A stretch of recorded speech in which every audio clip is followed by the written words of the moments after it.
Lucas capítulo 8, versículo 40 diz assim: Quando Jesus voltou, uma multidão o recebeu com alegria, pois todos o esperavam. Então um homem chamado Jairo, dirigente da sinagoga, veio e prostrou-se aos pés de Jesus, implorando-lhe que fosse à sua casa, porque sua única filha, de cerca de 12 anos, estava à morte. Estando Jesus a caminho, a multidão o comprimia, e estava ali certa mulher, que havia 12 anos, vinha sofrendo de hemorragia, e gastara tudo o que tinha com os médicos, mas ninguém pudera curá-la. Ela chegou por trás dele, tocou na borda de seu manto, e imediatamente cessou sua hemorragia. Quem tocou em mim? Perguntou Jesus. Como todos negassem, Pedro disse: Mestre, a multidão se aglomera e te comprime. Mas Jesus disse: Alguém tocou em mim. Eu sei que de mim saiu poder. Então a mulher, vendo que não conseguiria passar despercebida, veio tremendo e prostrou-se aos seus pés. Na presença de todo o povo, contou porque tinha tocado nele, e como fora instantaneamente curada. Então ele lhe disse: Filha, a sua fé a curou. Filha, a sua fé a curou. Vá em paz. Enquanto Jesus ainda estava falando, chegou alguém da casa de Jairo, o dirigente da sinagoga, e disse: Sua filha morreu. Não incomode mais o mestre. Ouvindo isso, Jesus disse a Jairo: Não tenha medo, tão somente creia. Ela será curada.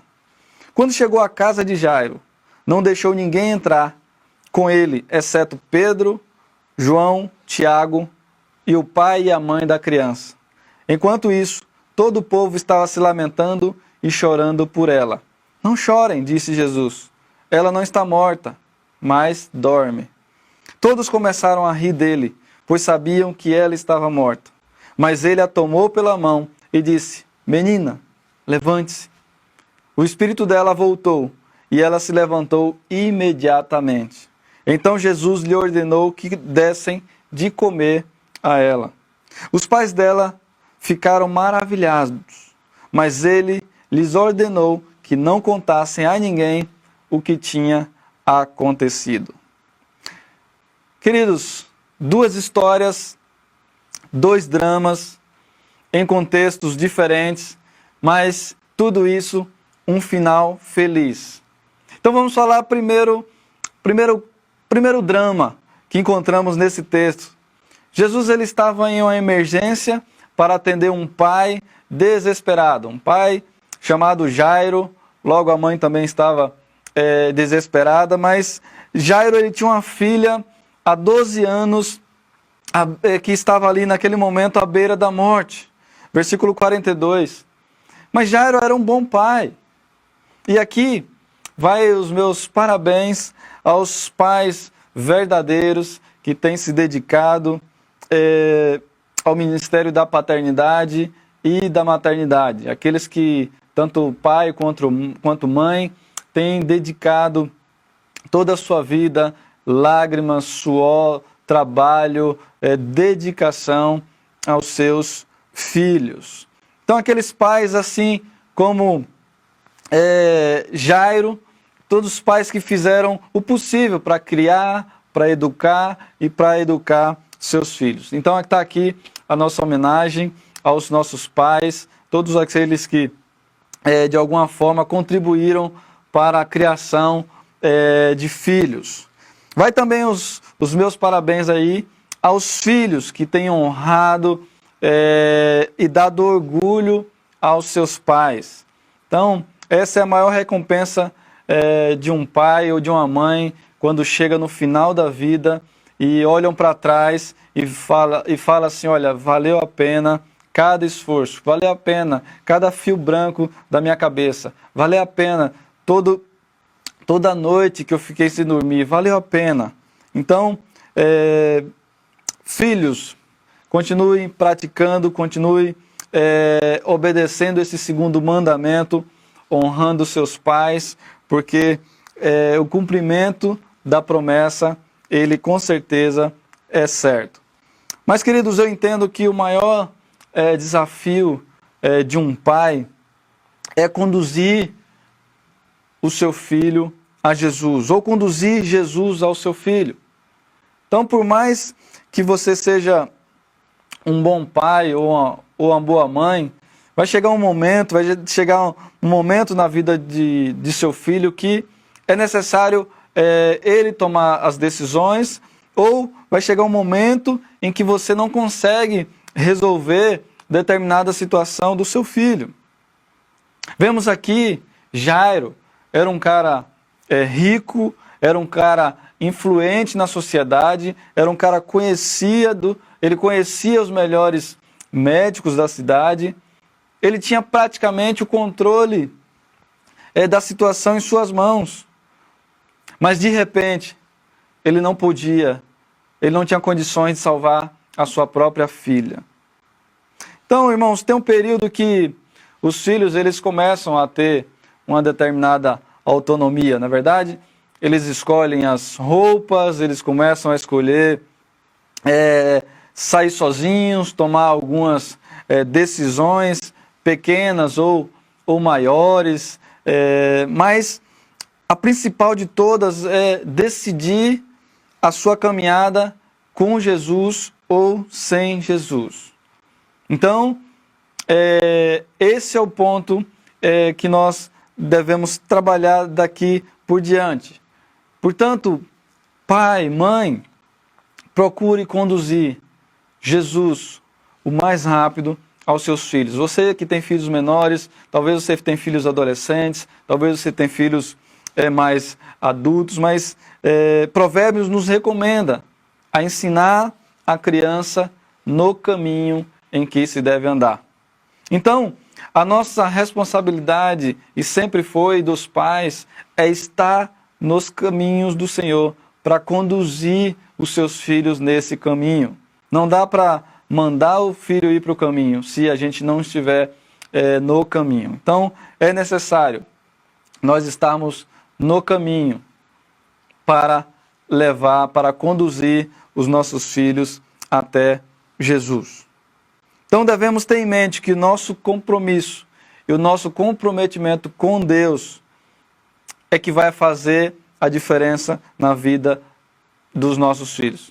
Porque os nossos filhos, irmãos, eles percebem, eles prestam atenção em nosso comportamento, eles prestam atenção em nossas ações, eles prestam atenção e depois eles vão reproduzir isso na vida deles, quando eles estão vendo isso no caminho.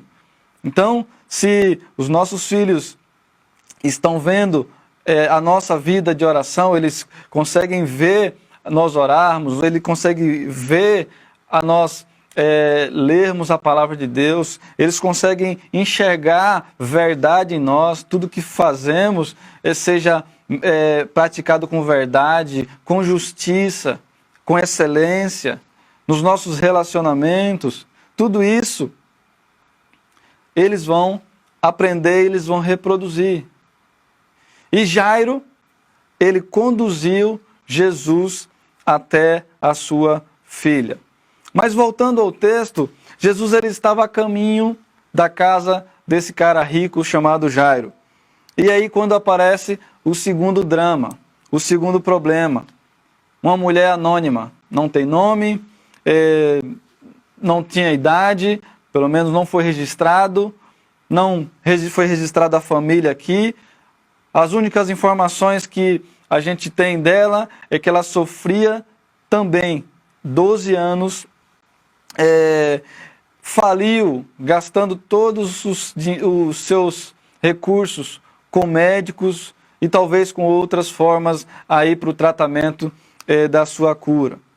Então talvez você não se encaixou no primeiro cenário, a família estruturada como a de Jairo, e aí você se identifica talvez com essa mulher.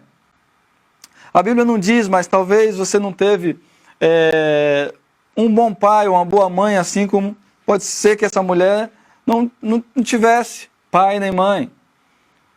Ou talvez seu pai faleceu, ou você não conheceu, foi criado pela avó, por outra pessoa, e não tem uma referência de uma figura paterna ou materna.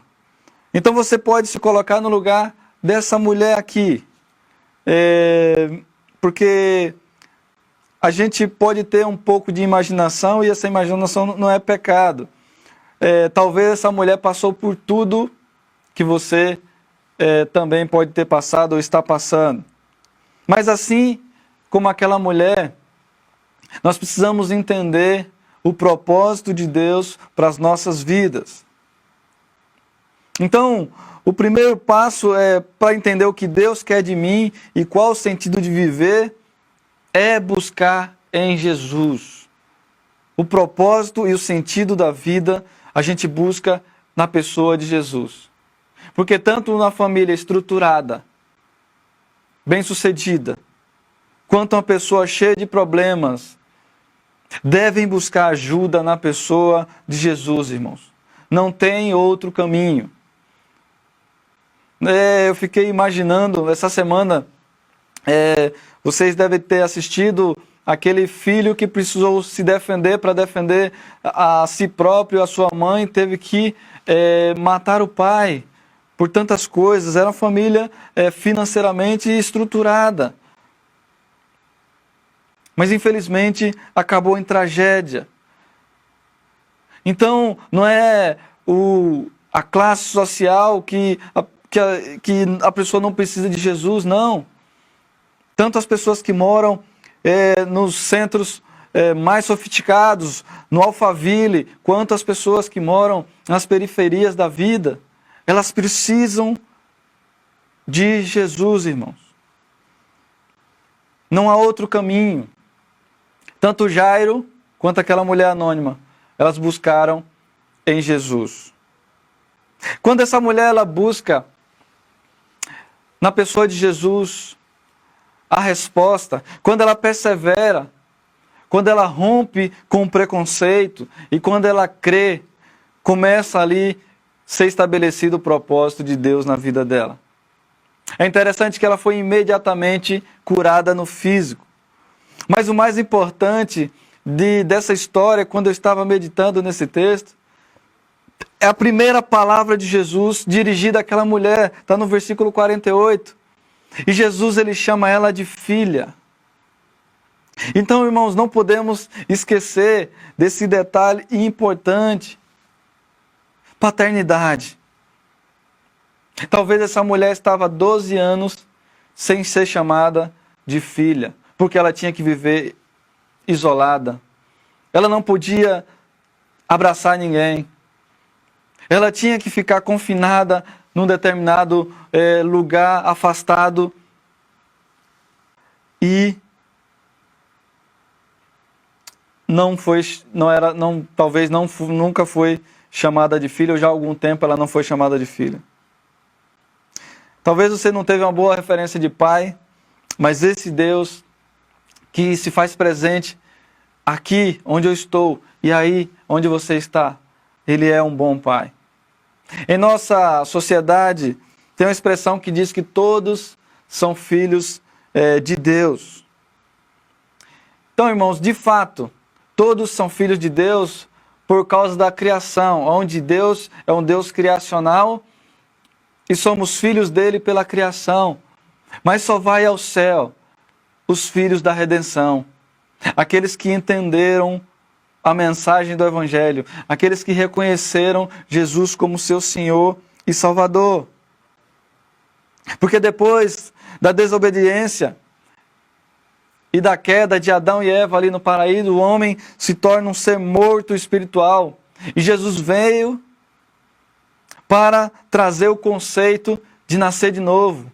É necessário nascer de novo da água e do Espírito. É necessário ser filho novamente da redenção. E ele vai dizer isso citando lá em João capítulo 1, versículo 12, que ele fala: todos quanto receberam, quantos creram em seu nome, em Jesus, Deus deu-lhes o direito de se tornarem filhos de Deus. Então a primeira coisa, irmãos, que nós podemos aprender e tirar lição desse texto e para nós essa noite, é que Deus nos chamou primeiro para ser filho. Essa é a maior de todas as bênçãos. Infelizmente, nós temos visto igrejas invertendo o processo. Sabe? Colocam conversão, milagres, colocam bênçãos, coloca função, coloca serviço, coloca ministério. Tudo isso na frente. E depois, quem sabe um dia, essa pessoa vai entender o que é filiação, o que é ser filho de Deus. Então, quando compreendermos que Deus nos chama para sermos filhos, nós vamos aprender a descansar em todas as áreas da nossa vida. Então, o que eu quero dizer com tudo isso é que não precisamos nos preocupar tanto com o futuro, com bênçãos, com milagres, com tarefas, com ministérios. Isso tudo é importante e é válido, sim. Mas nós não precisamos provar nada para ninguém. O que nós podemos entender, primeiramente, é que somos filhos amados de Deus. Isso é o que importa. Um tempo atrás eu li um livro, o livro chamado Enraizados, talvez um dos melhores livros que eu já li até hoje, de um autor chamado Benny. Ele é fundador do Jesus Culture, um movimento aí de louvor. E ele contando uma história que uma vez ele foi pregar numa conferência. E nessa conferência, na noite anterior, tinha pregado um pastor muito, muito bom, onde a igreja foi assim inundada pelo poder de Deus e foi muito impactante aquela noite. E no outro dia, pela manhã, ele que ia pregar. E ele ficou desesperado porque ele começou a falar com Deus que ele não queria que o sermão dele fosse ruim. Então, ele falou, Deus, ele começou a orar por dentro dele antes de pregar, e ele falava, Deus, não deixa meu sermão ser ruim, ontem foi tão bom, não deixa meu sermão, não deixa minha pregação ser ruim. E aí, Deus, ele falou o coração de Benny naquele momento. E falou, olha, você tem duas escolhas. Ou você pode escolher ser um pregador, ou você pode escolher ser um filho. Se você ser um pregador, algumas vezes você vai sair bem. Mas se você decidir ser filho, você será ótimo sempre. Pois você é um filho maravilhoso. E aquela palavra foi muito forte no coração de Benny. Aí ele falou para Deus, eu quero ser filho. Eu decidi ser filho. Às vezes as mensagens vão sair, não vão sair legais. Algumas boas, outras nem tanto. Mas se a gente decidir ser filho, e ser filho que agrade a Deus, nós vamos ser um filho ou uma filha maravilhosa. Irmãos, todos nós podemos ser bons naquilo que fazemos. E devemos ser frutíferos. Devemos trabalhar para Deus. Devemos servir ao reino de Deus. Mas como é bom, e nada pode tirar isso, de saber que somos filhos amados de Deus. Isso é mais importante do que qualquer milagre, do que qualquer serviço, do que qualquer bem material que Deus venha nos dar. É simplesmente o reconhecimento que somos filhos amados de Deus. Tudo que essa mulher queria ouvir, essa anônima, era filha. Talvez tenha pessoas que estão me ouvindo, me assistindo nesse momento, que não precisa tanto de uma porta de emprego, de parte financeira, mas simplesmente precisa ouvir ou voltar a ouvir a voz do Pai. Queridos, não precisamos ver tantos milagres para provar a existência de Deus. Se vier esses milagres, amém. Se vier as bênçãos, amém. Mas não podemos deixar nunca de agradecer a Deus sempre que nos tirou do lamaçal de pecado, nos fez assentar com príncipes e nos chama de filhos amados. E nos fez e nos tornou filhos amados dele. Portanto, nunca esqueça que o Pai Nosso continua cuidando de cada um dos seus filhos com a mesma dedicação que ele teve desde o nascimento. Já estou concluindo. Eu quero dizer para aqueles que são pais, Deus, ele nos dá o privilégio de saber como é o coração de um pai que cuida do filho. O melhor modelo, exemplo e referência nós temos, sabe onde? Na Bíblia Sagrada. Melhor exemplo de pai, melhor modelo de pai, a melhor referência de pai está nas Escrituras Sagradas. Para aqueles que não têm pais, levem consigo as boas memórias daqueles que cuidaram de você. Para aqueles que são filhos, continuem honrando, honrem e cuidem de seus pais, porque Deus se agrada disso. Para todos nós, você tem um Pai celestial que cuida de você desde quando você estava sendo formado. Aí vemos o salmista falando isso. Esse Pai, ele merece a homenagem nossa todos os dias. Sabe por quê? Porque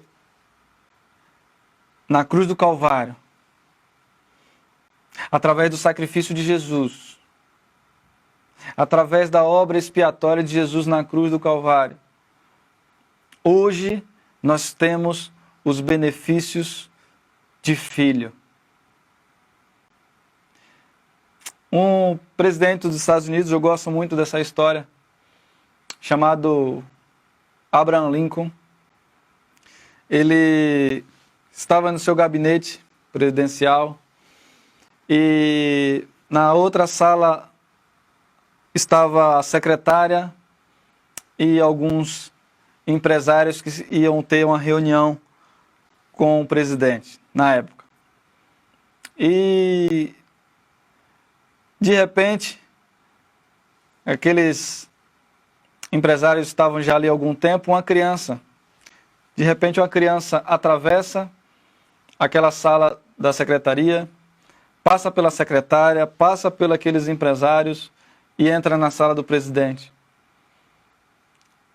E aqueles empresários ficaram indignados e foram atrás, e a secretária também foi atrás, e quando eles abriram a porta, eles já chegaram reclamando: mas presidente, a gente está aqui um monte de tempo para ser atendido, esse menino já entrou aqui, e o menino estava no colo dele. E o presidente falou simplesmente: esse aqui é meu filho. Esse aqui é meu filho. Ele tem acesso quando ele quiser. Essa é a diferença de ser filho, de ser filha de Deus. Nós temos acesso ao Pai. Nós temos o colo do Pai. Nós temos todos os benefícios de um filho. Por quê? Porque um dia Jesus, ele, através do sacrifício ali na cruz, hoje nós podemos desfrutar de todos os benefícios de um filho. Portanto, irmãos, nessa noite, dia 8, dia dos pais, independente se você já tem o seu pai aqui na terra ou não, nunca esqueça que tem um Pai que está nos céus, o Pai nosso, que continua velando pela sua palavra, que continua cuidando com cada um dos seus filhos, que não deixa o filho passa fome, mendigar o pão, que não deixa um filho desamparado. É o pai que está com os olhos atentos, em todo o tempo, contemplando, sabendo cada uma das suas necessidades. Ele sabe cada uma das lutas que você tem passado. Ele conhece mais do que até você mesmo todas as angústias do teu coração, tudo aquilo que se passa, todos os anseios. Esse pai, ele continua no controle de todas as coisas. E ele sempre quer o melhor para os seus filhos. Então, fica essa palavra nessa noite para a minha vida e para a tua vida. E que o Senhor possa abençoar a sua vida, abençoar a sua família. E continuar cumprindo o propósito dele na tua vida. Primeiro propósito, te fazer filho. Se você já é filho dele, nunca esqueça disso. Porque apenas admitindo a filiação já é um bom passo para a gente conseguir vencer qualquer desafio, qualquer barreira, qualquer dificuldade. A gente vai vencer as nossas crises internas e as crises externas. Porque sabemos que temos um bom Pai. Que Deus te abençoe no nome de Jesus. Nós vamos cantar mais uma canção. E que no final dessa canção nós estaremos encerrando aí o culto. Mas que a presença do Senhor continue sobre a minha vida e sobre a tua vida em toda a semana. Tá bom? Fiquem na paz e um grande abraço. E até a próxima, se assim Deus permitir. No nome de Jesus.